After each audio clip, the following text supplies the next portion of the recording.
Plato was a student of the great philosopher Socrates. Plato's identity as a philosopher cannot be understood without recognizing his deep connection to Socrates.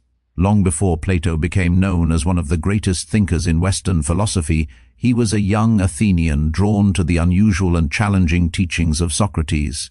Socrates did not teach in a classroom, nor did he write books. Instead, he walked through the streets of Athens, asking questions that made ordinary people uncomfortable, questions about justice, virtue, knowledge, and the right way to live. Plato, who came from a noble family and could have chosen a political career, discovered in Socrates someone who valued wisdom more than power and truth more than popularity. This relationship shaped the entire course of Plato's thought and legacy. To understand what it meant for Plato to be Socrates' student, we must imagine what learning looked like in their world. Socrates did not lecture. Instead, he used conversation as his main tool.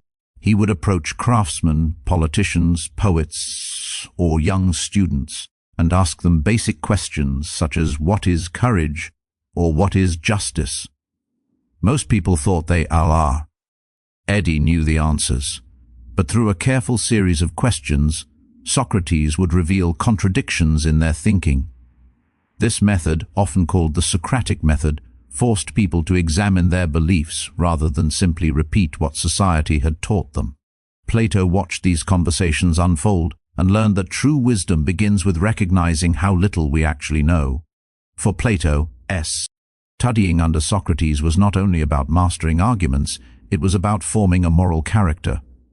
Socrates believed that the highest task of a human being was to care for the soul. He encouraged his students to live ethically, to avoid greed, and to resist the temptation of dishonest gain. Plato absorbed this lesson deeply. While other teachers might train students in rhetoric or political skill, Socrates trained his followers to pursue truth with courage and humility. This influence can be clearly seen in Plato's later works, where philosophical inquiry is always tied to questions about virtue and the good life. Being Socrates' student meant being invited into a lifelong quest rather than receiving a set of fixed answers. Plato also became the main witness to Socrates' ideas because Socrates himself left nothing written. Almost everything the world knows about Socrates comes from Plato's dialogues. In these writings, Socrates appears as the central character, debating with students, politicians, and fellow philosophers. Through dialogue, Plato preserved not only the arguments but the spirit of questioning that defined his teacher's philosophy. When we read works such as the Apology, where Socrates defends himself against accusations of corrupting the youth, we can feel Plato's admiration and grief. He portrays Socrates as a man willing to die rather than abandon his commitment to truth and integrity. The execution of Socrates in 399 BCE was a turning point for Plato. The Athenian government condemned Socrates to death for challenging traditional beliefs and alleged lie corrupting young minds. For Plato, this injustice revealed something profoundly troubling about political power. Even a democratic city could punish a man simply for thinking differently. Plato's decision to become a philosopher rather than a politician was deeply shaped by this event. He concluded that societies fail when leaders lack wisdom, and that philosophy must guide public life if justice is ever to flourish. Thus, his teacher's death did not silence him. Instead, it inspired him to continue the philosophical mission with even greater determination. Being the student of Socrates also gave Plato a powerful model of intellectual independence. Socrates refused to claim certainty where there was doubt, and he encouraged others to challenge widely accepted opinions. Plato carried his idea forward by examining every major belief of his time about knowledge, religion, politics, and education. Instead of blindly accepting tradition, he asked why people believed what they did and whether those beliefs could stand up to reason. This critical attitude, inherited from Socrates, became one of the foundations of Western philosophy and scientific inquiry. The notion that truth should be tested through dialogue and logic can be traced directly to their relationship. Plato's own school, the Academy, was in many ways a living tribute to Socrates. It was designed not as a place that handed students ready-made answers, but as a community where questioning was encouraged. Students debated, learned mathematics, explored ethics, and examined the nature of reality. In doing so, Plato was extending his teacher's mission into future generations. The academy survived for centuries, shaping thinkers who would go on to influence law, science, theology, and politics. Ultimately, saying that Plato was a student of Socrates is much more than a biographical fact. It explains why Plato's writings emphasize dialogue, why they search for moral truth, and why they challenge the reader to think critically. It reveals the emotional and intellectual bond that transformed a curious young man into a philosopher whose ideas still affect our world. Plato did not merely listen to Socrates, he absorbed his passion for wisdom, preserved his words for history, and expanded his ideas into a grand philosophical system. Through that relationship, philosophy itself gained one of its most enduring voices. Plato's decision to found the academy in Athens was one of the most important moments in the history of education and philosophy. When we say that the academy was one of the first institutions of higher learning, we are acknowledging that Plato did something revolutionary. He created a dedicated space where knowledge, discussion, and critical thinking were not only encouraged, but organized and sustained for generations. Unlike private tutors or casual gatherings, the academy was a community of scholars committed to exploring truth together. It represented the belief that learning is not simply for career advancement or political power, but for the improvement of the human soul and society itself.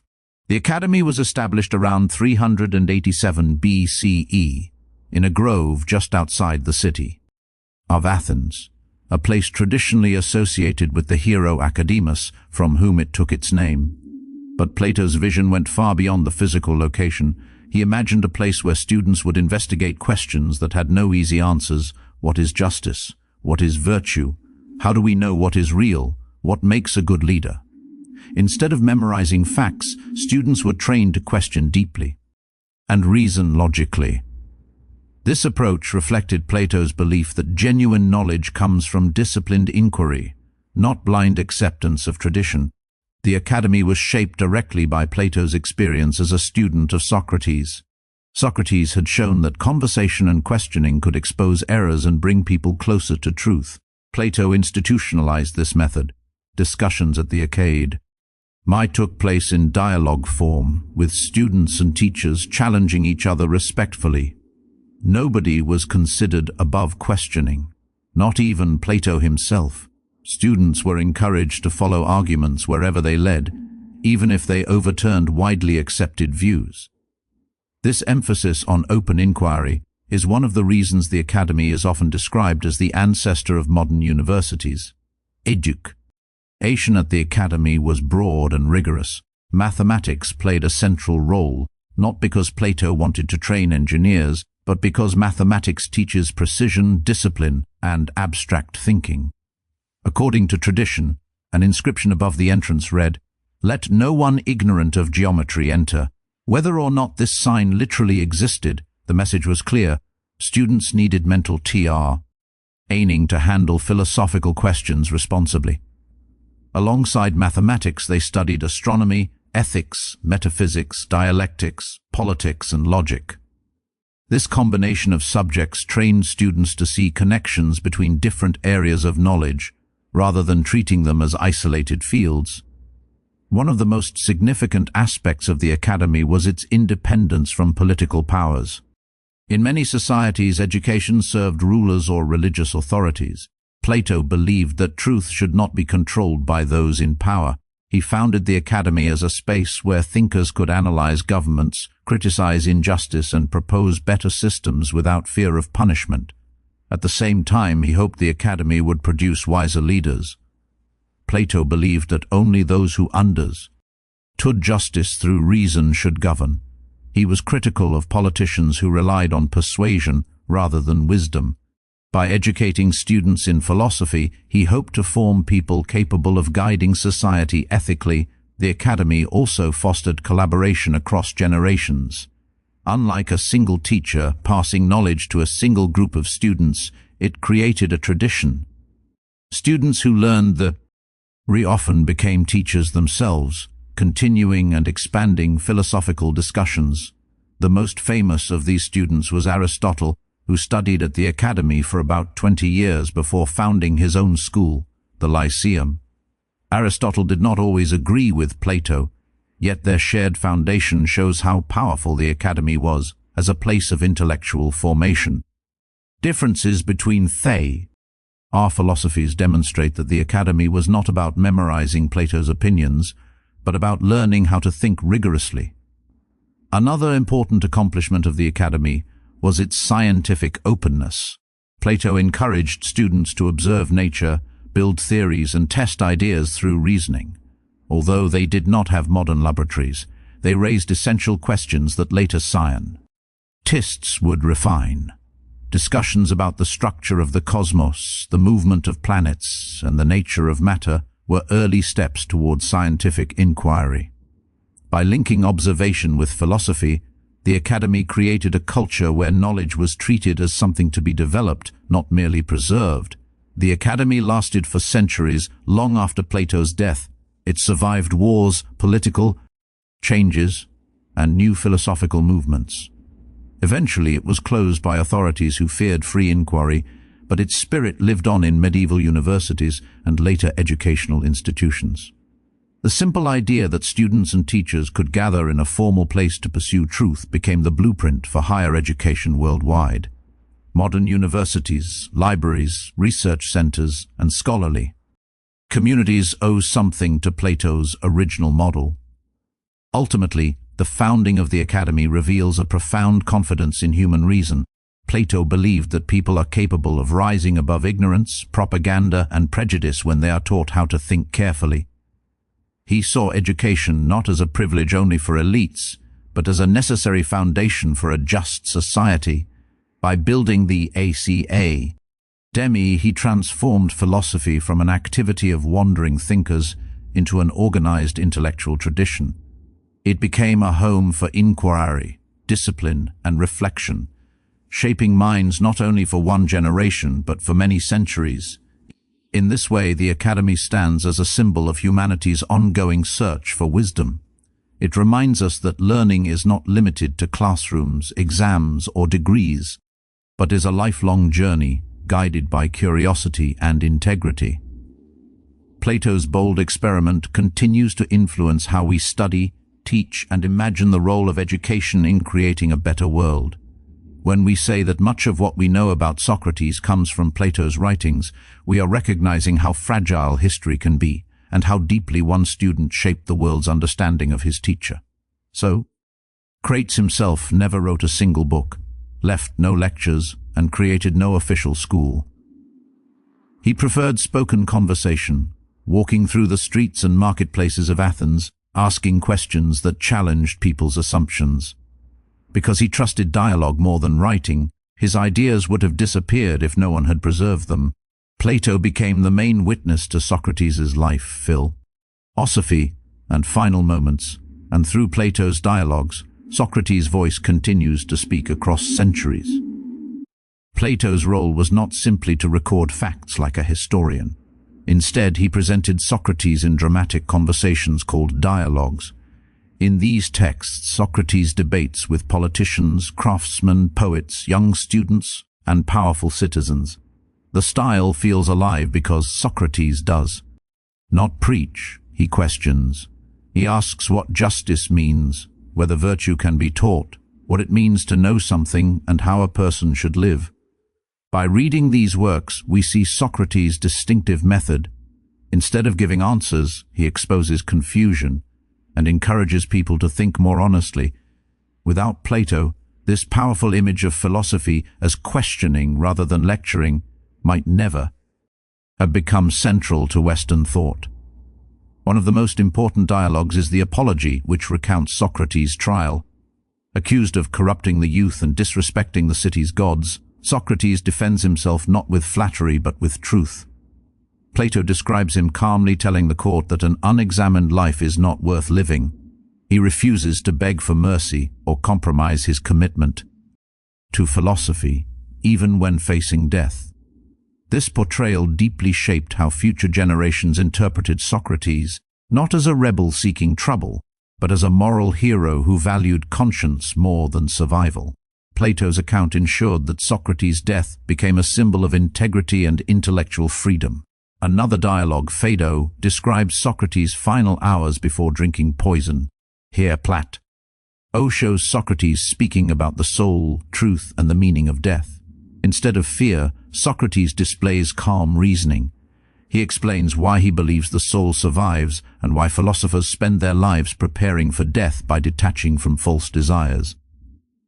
Whether or not one agrees with his arguments, the emotional impact is profound. Plato preserved not only what Socrates thought, but how. He faced the ultimate test of his beliefs. However, using Plato as our main source raises important questions. Was Plato merely recording Socrates' actual words, or did he shape and expand them with his own ideas?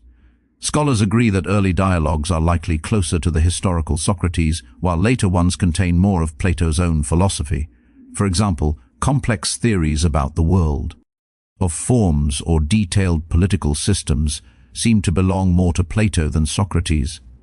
Yet, even when Plato develops his original thoughts, he still uses Socrates as the central voice, showing the trust and admiration he felt.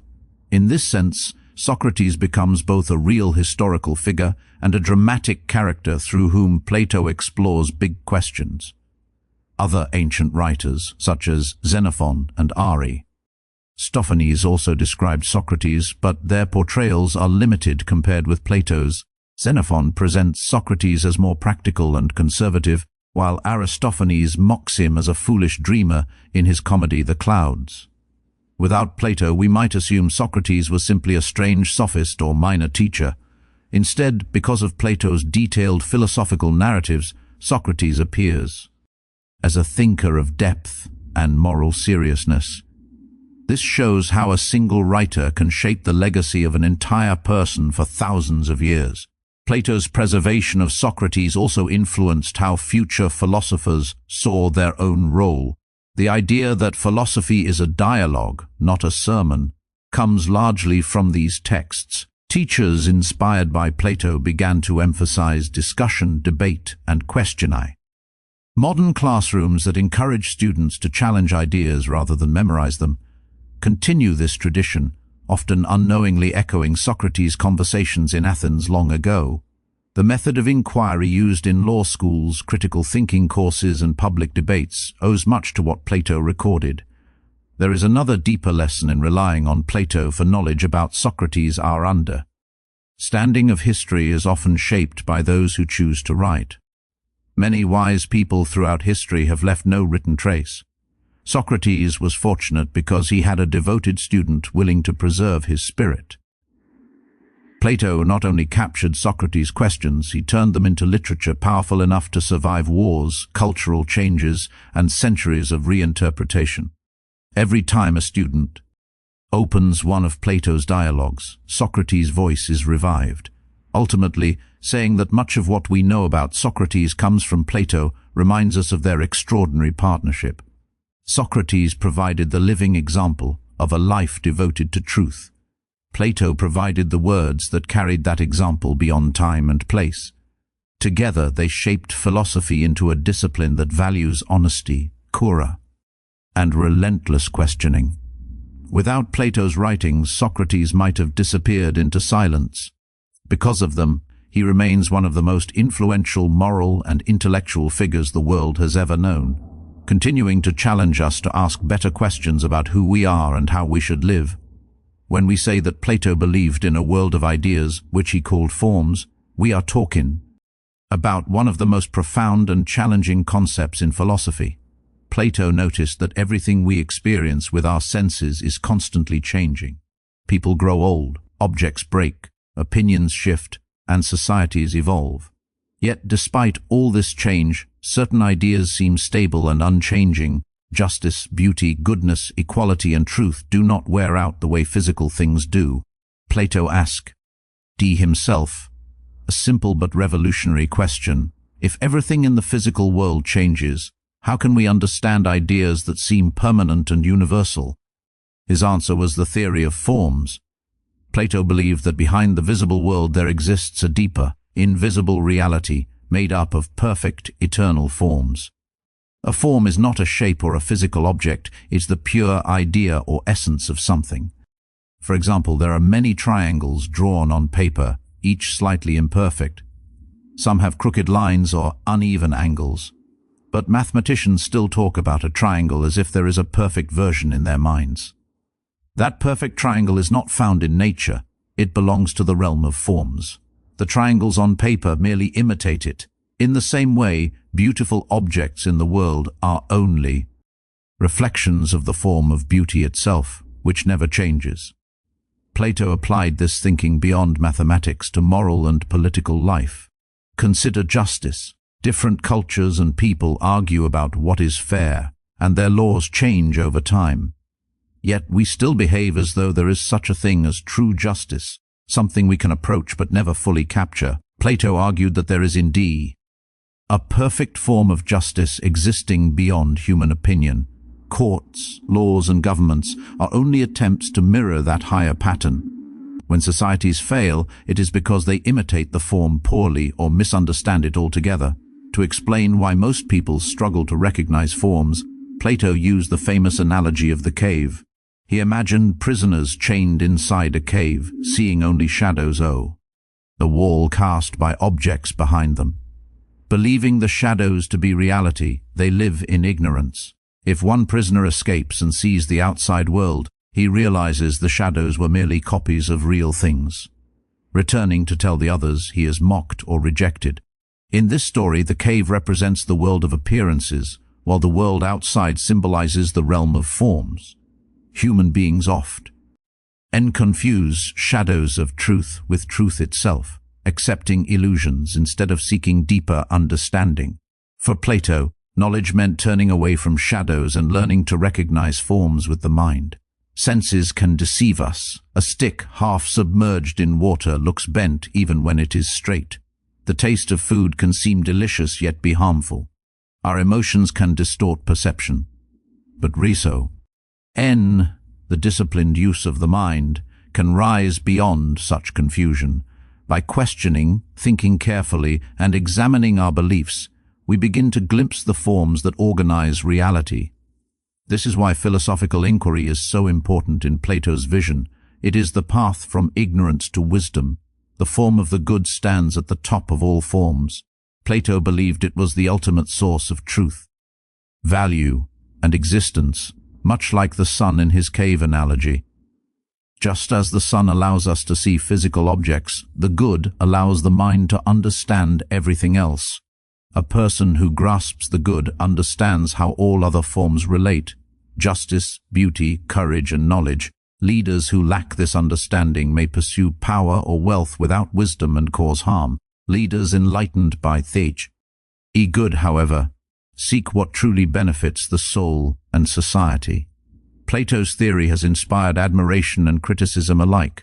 Some thinkers admire it because it explains why mathematics and moral principles seem universal.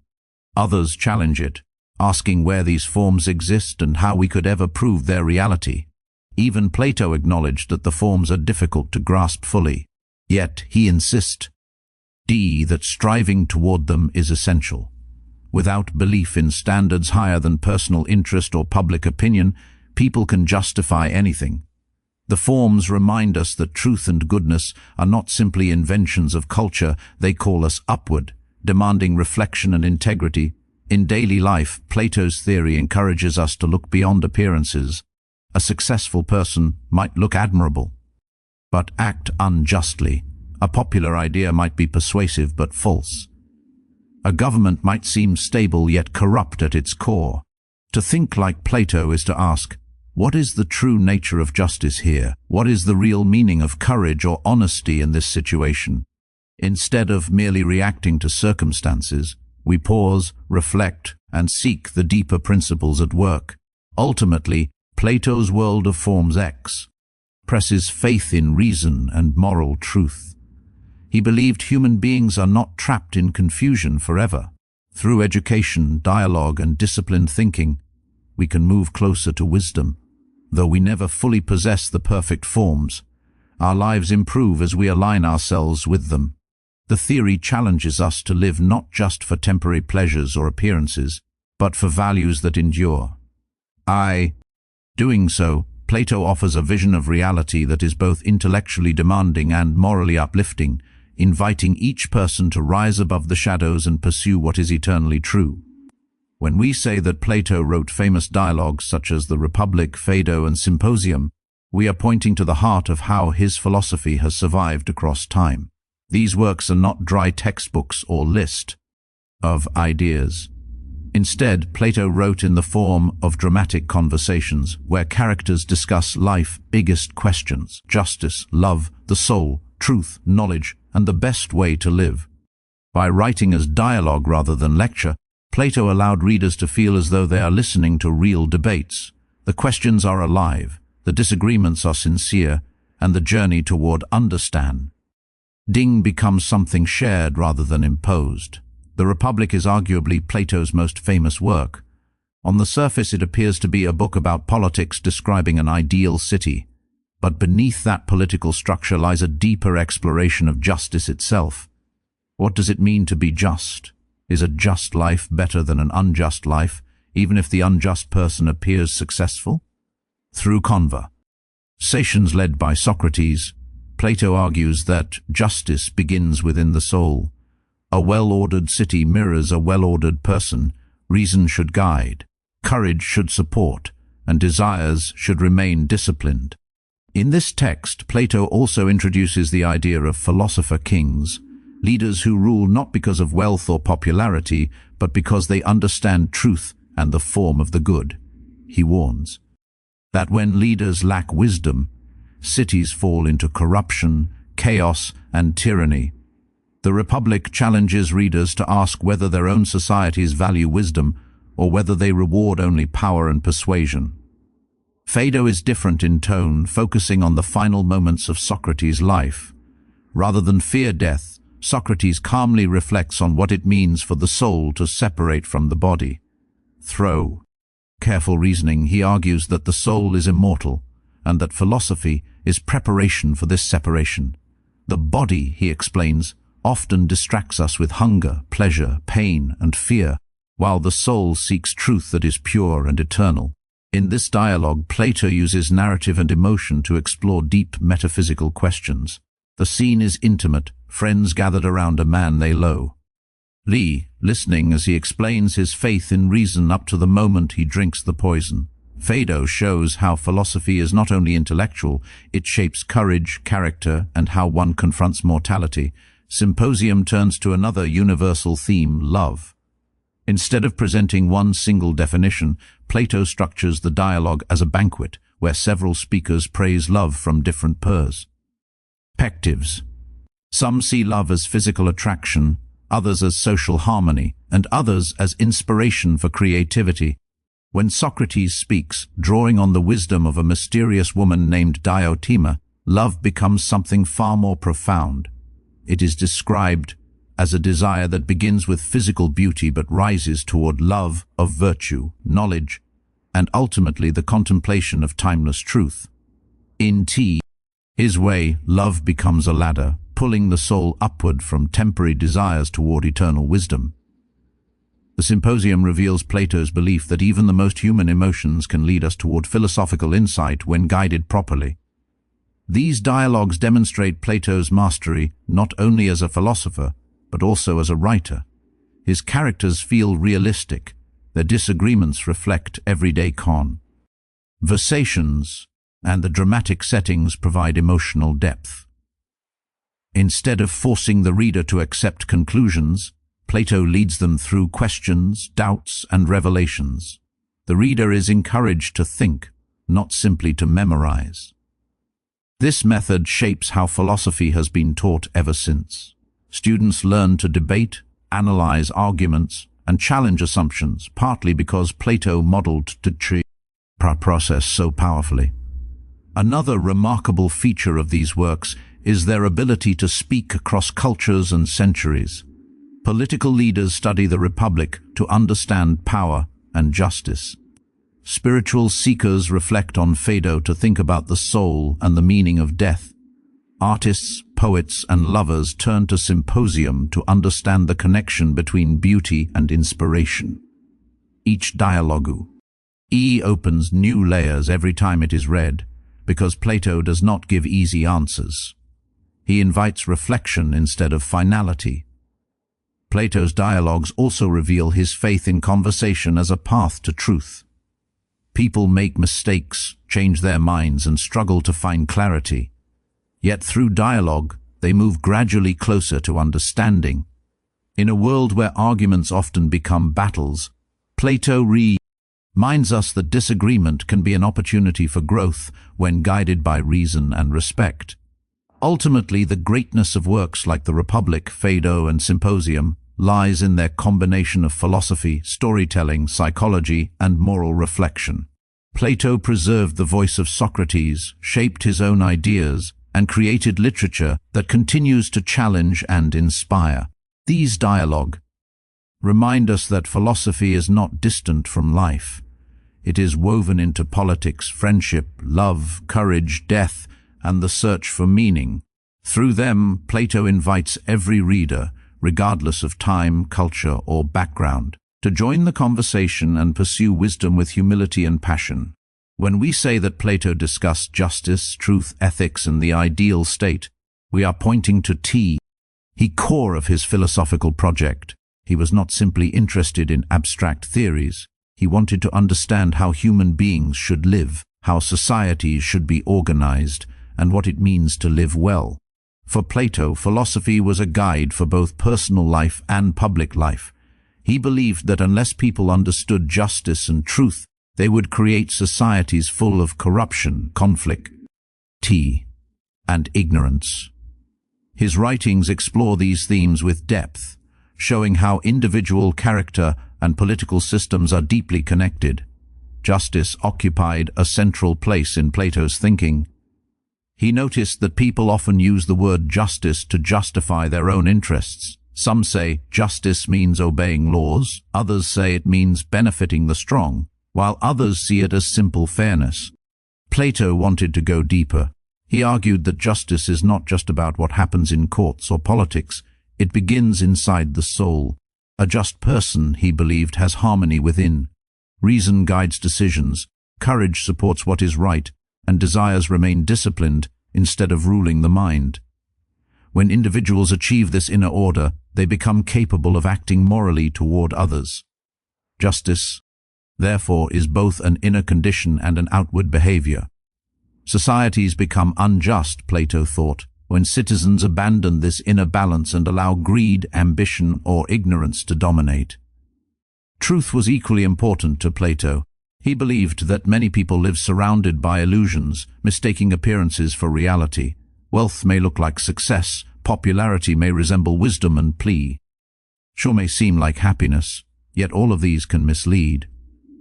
Plato insisted that truth is discovered through reason, reflection, and questioning, not through flattery or emotion. In his dialogues, characters often believe they understand virtue or knowledge, only to realize, through Socrates' questions, that they were confused. For Plato, recognizing our ignorance is the first step toward truth. Once we admit that we do not know, our minds become open to genuine inquiry. Truth is not something invented by society, it is something that exists beyond opinion, waiting to be discovered by disciplined thinking. From this commitment to truth grows Plato's discussion of ethics, the study of how people should live.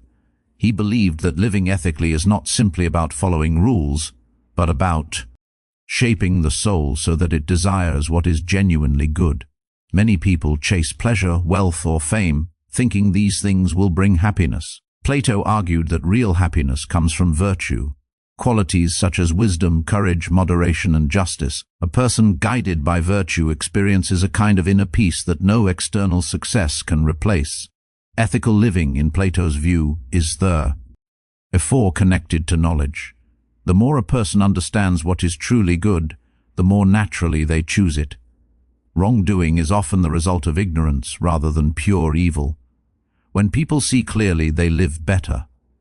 Plato extended these ethical ideas to politics by asking what the ideal state would look like. He did not trust governments run by ambition or popularity alone. He observed thens fall into disastrous decisions because unwise leaders persuaded crowds with emotional speeches. To prevent such failures, Plato imagined a city guided by philosopher leaders, people trained to love wisdom and truth more than power. These leaders would not rule for personal gain. They would study deeply, discipline their desires, and understand the form of the good, giving them a stable foundation for decision-making. In his view, the ideal state organizes citizens according to their natural abilities. Some excel in thinking and leadership, others in defending and protecting, and others in productive work. When each person performs their role responsibly, the whole society functions harmoniously.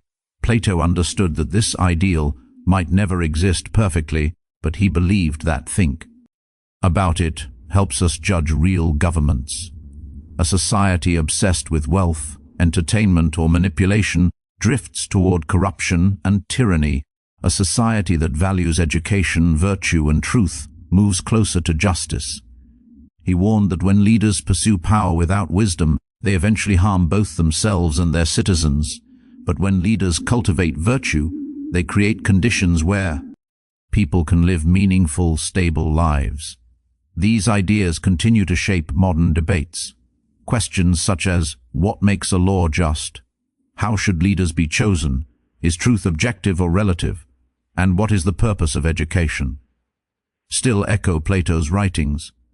His insistence that personal morality and political justice are intertwined remains powerful.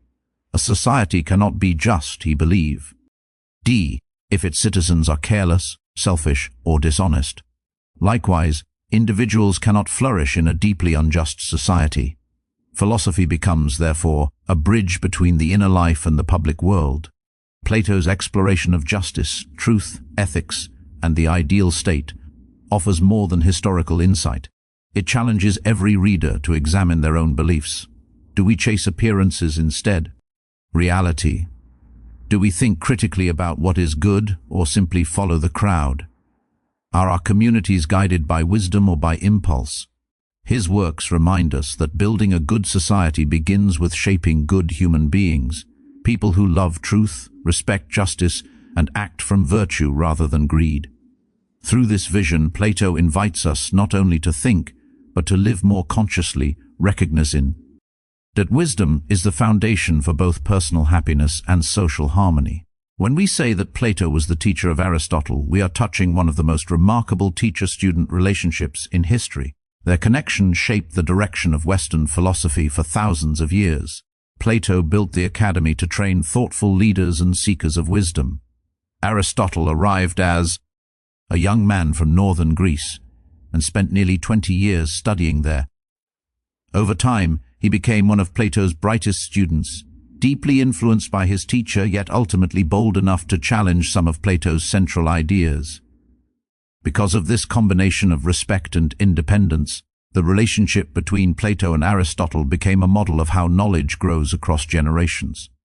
Aristotle entered the academy with intense curiosity.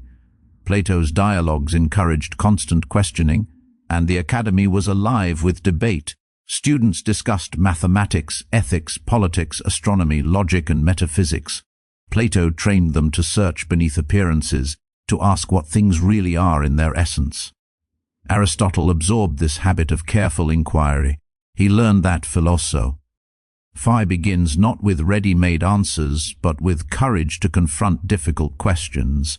The discipline of dialectic, testing ideas through conversation, shaped Aristotle's thinking for the rest of his life.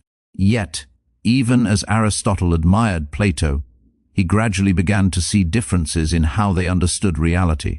Plato emphasized a separate world of forms, perfect eternal models beyond the physical world, and believed the visible world was only an imperfect imitation of this higher realm. Aristotle, while respecting the power of the idea, thought it separated truth too far from everyday life. He argued that the essence of things exists within them, not in another world. Instead of looking beyond nature, Aristotle believed we should study nature itself carefully. In this sense, Aristotle did not reject Plato out of disrespect. He expanded the conversation, trying to ground philosophy more fully in observation. Their intellectual dialogue became one of history's most creative tensions. Plato's vision invited the mind upward, toward ideals such as justice, beauty, and goodness. Aristotle responded by asking how these ideals operate in concrete reality, in governments, human behavior, biology, and ethics. Because Aristotle was trained to question even his teacher, he honored Plato's spirit of inquiry while reshaping the direction of philosophy. This shows that great teaching does not produce imitators, but thinkers who can stand on their own. The relationship also demonstrates Plato's generosity as an educator. He did not demand blind loyalty from students. He encouraged them to explore new paths, even when those paths diverged from his own.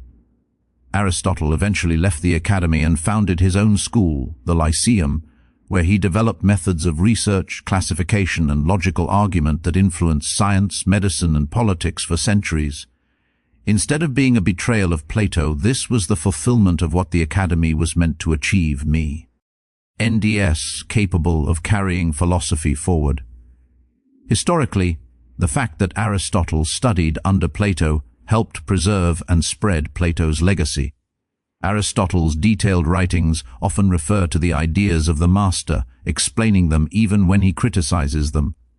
Through these critical discussions, later generations learned not only what Plato believed, but also how those ideas raised further questions.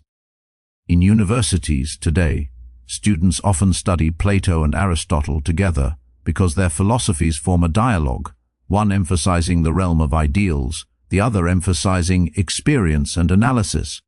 Their teacher-student bond became the foundation of entire academic traditions. The relationship also highlights an important truth about learning. Wisdom grows through respectful disagreement. Aristotle did not simply accept Plato's views because of authority, nor did he dismiss them arrogantly. He examined them carefully, kept what he believed was true, and revised what he thought needed improvement. This pattern appears in many fields today. Science improves when new thinkers refine earlier theories, and societies advance when ideas are debated rather than imposed. The intellectual courage Aristotle showed was possible only because Plato created an environment where questioning was valued rather than feared. Another meaningful aspect of their connection lies in ethics and politics. Both philosophers believed that education should shape character, not just intelligence. Aristotle drew heavily from Plato's idea that virtue is essential to a good life, though he developed his own approach to what balanced living means. Plato imagined philosopher kings. Aristotle examined actual constitutions and tried to understand what works in practice.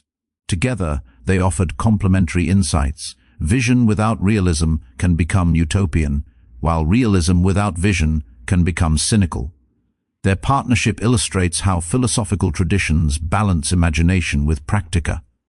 In a broader sense, saying Plato taught Aristotle reminds us that knowledge is a living heritage. Ideas do not appear out of nowhere. They are learned, tested, corrected, and renewed by each generation. Plato learned from Socrates, Aristotle learned from Plato, and later thinkers, from medieval scholars to modern scientists, learned from both. This chain of learning shows how a single conversation begun in ancient Athens continues to influence ethics, logic, political theory, education, and science. Ultimately, the story of Plato and Aristotle is more than biography. It is a lesson about mentorship, intellectual humility, and the power of dialogue. Plato offered Aristotle a foundation of disciplined thinking and moral seriousness. Aristotle repaid that gift by building further on shaping the world in ways even Plato could not have predicted. Their relationship teaches that the highest respect for a teacher lies not in repeating their words, but in using the tools they provide to search for truth more deeply. Through this remarkable bond, philosophy grew richer, more diverse, and more enduring. a legacy that still invites us to question, learn, and think for ourselves. Plato believed that the quality of leadership determines the quality of society. In his famous work, The Republic, he argued that governments fail not because people are evil by nature, but because those who hold power are often untrained in wisdom, justice, and self-discipline. For Plato, true leadership was not about popularity, wealth, or force. It was about knowledge and virtue. He proposed a bold idea. The best rulers would be philosophers, individuals who loved truth, understood the deeper nature of reality, and governed not for themselves but for the common good. Plato observed that many rulers of his time acted out of ambition, fear, or greed. They chased power for personal benefit. As a student of Socrates, he had seen firsthand how flawed leadership could even execute an thinker simply for questioning authority. This experience convinced him that political power should never be separated from moral education. Leaders, he argued, should know what is truly good. Otherwise, even their sincere intentions could lead to harmful outcomes. When Plato described a philosopher, he did not mean someone lost in abstract speculation, disconnected from real life. He meant someone who sought truth patiently, examined their own beliefs, and cared deeply about fairness. Such a person would question illusions, avoid emotional extremes, and look beyond personal interest. Only someone trained to recognize justice, courage, temperance, and wisdom, Plato believed, could guide a society wisely. Without this grounding, leadership becomes guesswork, and the people become victims of poor decisions. Plato used the metaphor of a ship to explain his point. Imagine, he said, a large ship whose crew fights among themselves over control, each believing they deserve to steer. Yet none of them truly understands navigation. Meanwhile, the one person on board who actually knows how to read the stars and guide the vessel, the philosopher, is dismissed as useless. Plato argued that societies often behave exactly like this. They admire persuasive talkers and ambitious personalities, but ignore those who quietly possess real knowledge. The result is predictable confusion, injustice, and instability. For Plato, education was the bridge between power and wisdom. Leaders must be trained to understand not only practical skills, but also ethics, logic, and self-control. He imagined a lifelong process in which future rulers learned mathematics, philosophy, and rigorous moral reflection. They would be tested through challenges and responsibilities, forcing them to prove that they could resist corruption and temptation. Only those who consistently placed truth and justice above personal gain would eventually be trusted to govern. Power, in Plato's ideal society, was not a reward, it was a duty. Another key part of Plato's vision was his belief that rulers should not be motivated by wealth. Greed, he argued, naturally distorts judgment. If leaders rule for money or status, they will bend laws, silence critics, and favor their allies. To prevent this, Plato suggested that true guardians of the state should live simply, sharing resources and devoting themselves entirely to public service. By reducing personal incentives, he believed they could remain impartial. Modern readers may find this unrealistic, but Plato's underlying message remains powerful. When leaders chase personal gain, justice suffers. Critics sometimes say Plato's philosopher king idea sounds elitist, as if only a small group is smart enough to rule. Plato anticipated this objection. He did not believe philosophers were superior by birth. Instead, he believed that any person with the right character, discipline, and education could potentially become a wise leader. What mattered was inner development, not social status. His goal was not to create a ruling class, but to design a path through which capable, ethical individuals could rise to leadership. An important aspect of his thinking involves humility. True philosophers, Plato argued, recognize how much they still don't know. This humility protects them from arrogance. Unlike tyrants who demand obedience and absolute loyalty, philosopher leaders would welcome questions, dialogue, and correction. They would understand that learning never ends. a principle inherited directly from Socrates, who famously said that wisdom begins with recognizing one's own ignorance. The relevance of Plato's idea continues today. Modern societies struggle with corruption, misinformation, and leadership driven by short-term interests. Elections often reward performers rather than thoughtful decision-makers. Plato challenges us to ask different questions. Do our leaders understand justice? Are they trained to reason carefully? Do they serve themselves or the public? Although our political systems differ greatly from Plato's ideal city, his standards remain a powerful tool for evaluating leadership quality. At the same time, Plato reminds citizens that responsibility does not rest solely with rulers. A society must value education, truth, and ethical thinking if it hopes to produce good leaders. When people admire superficial success more than integrity, they unintentionally invite poor governance. Thus, Plato's philosophy is both a warning and a guide. If we want wise rulers, we must cultivate a culture that honors wisdom. Ultimately, Plato's concept of the philosopher king is less about coronating scholars and more about redefining leadership.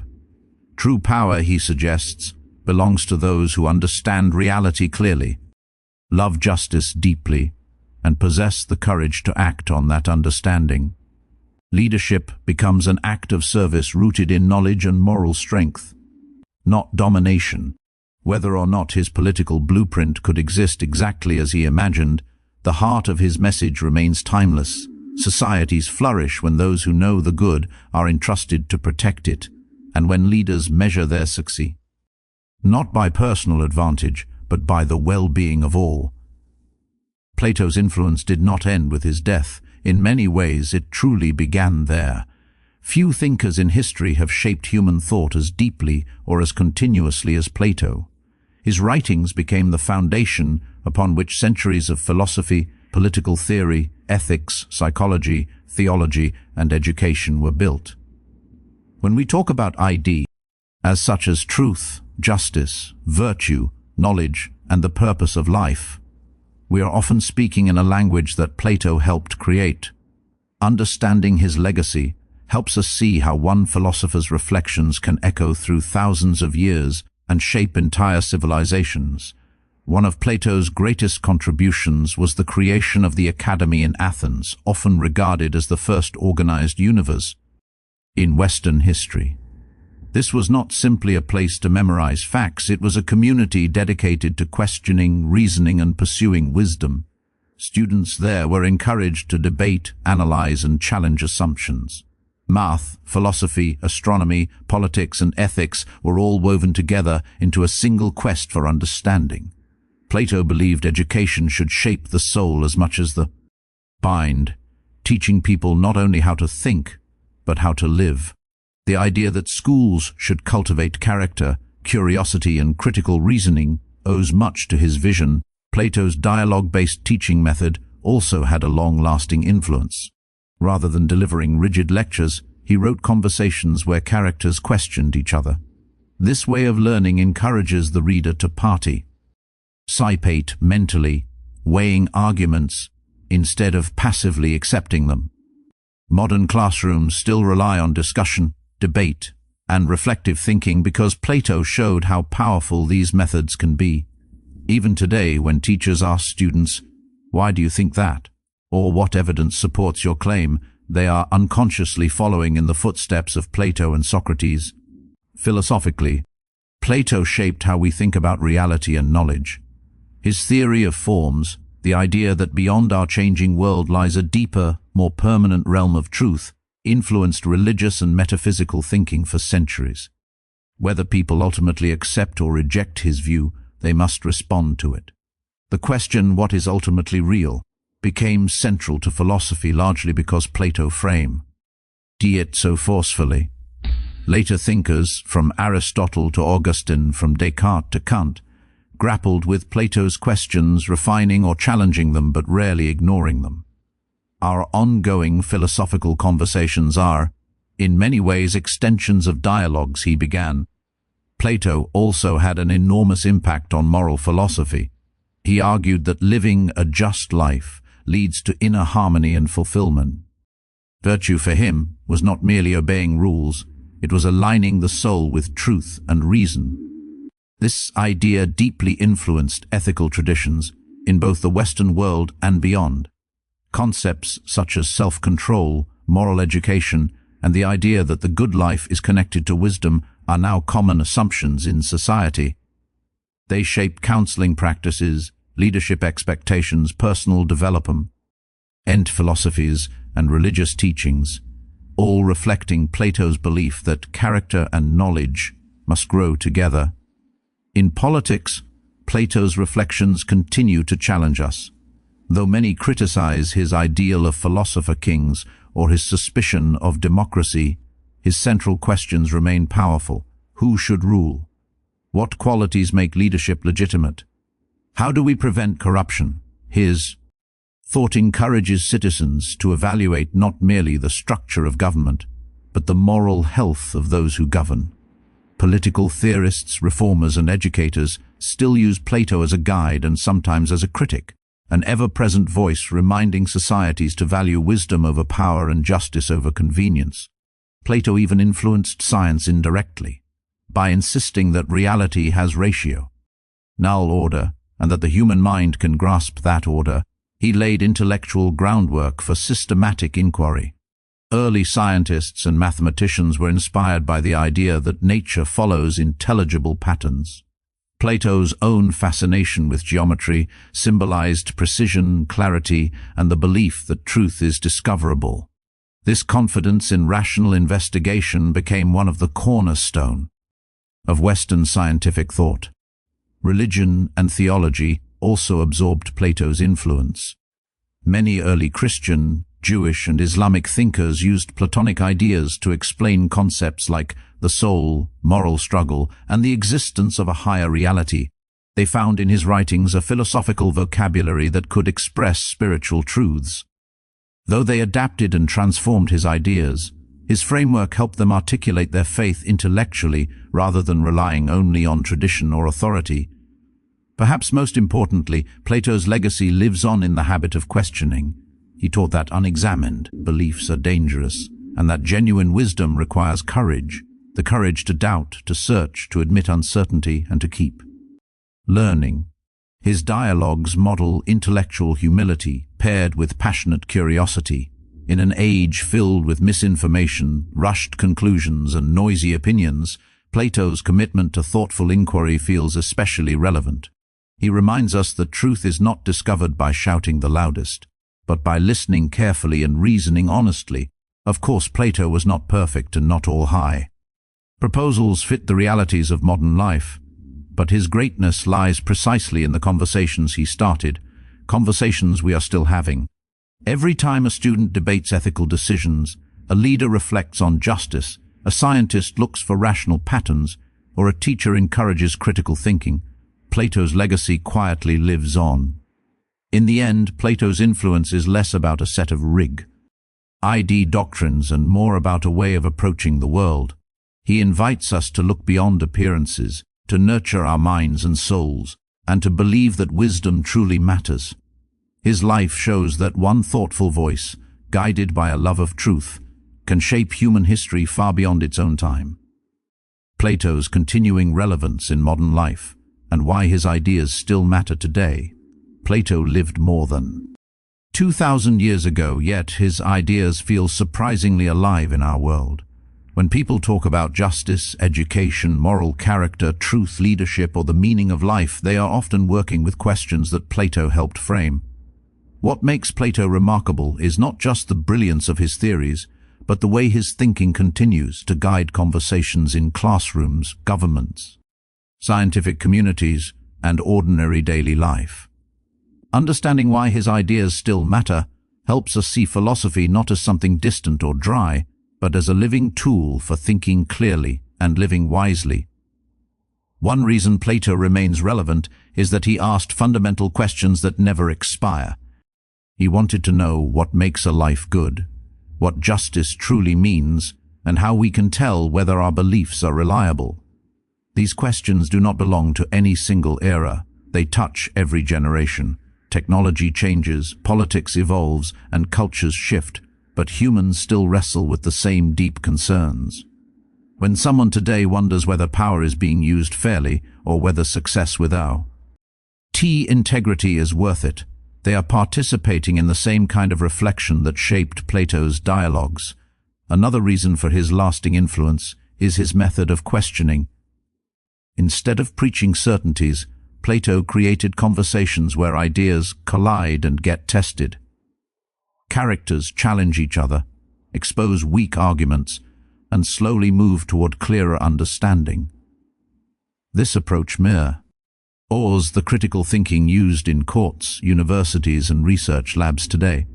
It teaches that learning is not merely collecting facts, it is examining assumptions, asking why, and being willing to revise one's views.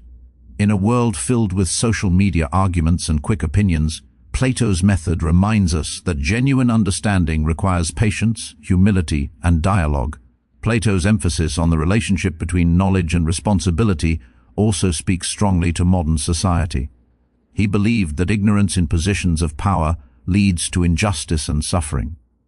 Today, when complex global issues such as climate change, technology ethics, and economic inequality require informed leadership, Plato's warning feels more urgent than ever.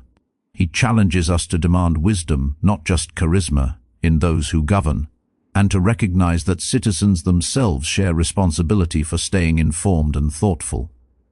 His reflections on the human soul also remain meaningful. Plato argued that inner disorder, greed, anger, lack of self-control, ultimately harms both individuals and communities. Modern psychology often echoes this idea when it emphasizes emotional regulation, moral development, and mental well-being. The notion that peace and justice begin within the individual is still a guiding principle for teachers, counselors, and spiritual leaders. Plato does not simply tell us to obey rules, he invites us to cultivate character so that we naturally desire what is right. Plato's vision of education continues to shape schools around the world. He believed education should form whole persons, minds, hearts, and ethical judgment, not just train workers for jobs. Today, when educators debate whether schools should focus only on technical skills, or also on values, creativity, and critical thinking, they are revisiting Plato's arguments. His insistence that education is a lifelong pursuit reinforces the modern idea that learning does not end with graduation. It continues as long as we remain curious. Even science owes something to Plato's spirit. Though he was not a scientist in the modern sense, his confidence that reason can uncover order in the universe helped nurture the mindset that makes scientific discovery possible. Modern researchers still assume that patterns can be found and explained, an assumption closely connected to his belief in rational structure. When scientists collect data, form hypotheses, and test them, they echo Plato's commitment to careful reasoning and the search for deeper truth behind appearances. Plato also remains relevant because he reminds us of the danger of deception. His famous Allegory of the cave shows people mistaking shadows for reality and resisting anyone who challenges their illusions. In an age of misinformation, propaganda, deepfakes, and manipulated news, this metaphor feels strikingly modern. Plato urges us to question the shadows we see, whether they come from media, tradition, or our own biases, and to seek truth even when it is uncomfortable. At the same time, Plato's work encourages cultural humility. Different societies interpret his ideas in different ways, adapting them to their own needs and challenges. Rather than insisting his answers are final, his writings invite continuing conversation. This openness is part of why he remains so influential. People can disagree with him while still finding inspiration in the questions he raises and the seriousness with which he treats the search for wisdom. Perhaps the deepest reason Plato still matters is that he connects thinking with living. Philosophy for him was not an academic game. It was a path toward a more meaningful existence. He believed that examining our beliefs, striving for justice, and nurturing the soul leads to a richer, more harmonious life. In times of confusion or moral crisis, people often return to Plato because he speaks to our desire for clarity and purpose. Of course, not all of Plato's proposals fit comfort ably into the modern world, and many thinkers have challenged or revised his views. But the mark of his greatness is that he invites disagreement rather than silence. He started a conversation that has never stopped, one that stretches across centuries, cultures, and disciplines. His works encourage us to think more deeply, argue more honestly, and live more thoughtfully. In the end, Plato's continuing relevance lies in the fact that he trusted human reason and believed in the transformative power of truth. He reminds us that wisdom is not a luxury reserved for philosophers. It is a necessity for anyone who hopes to live well and help build a just society. As long as people care about justice, knowledge, and the good life, Plato's voice will remain part of the conversation, guiding, challenging, and inspiring future generations.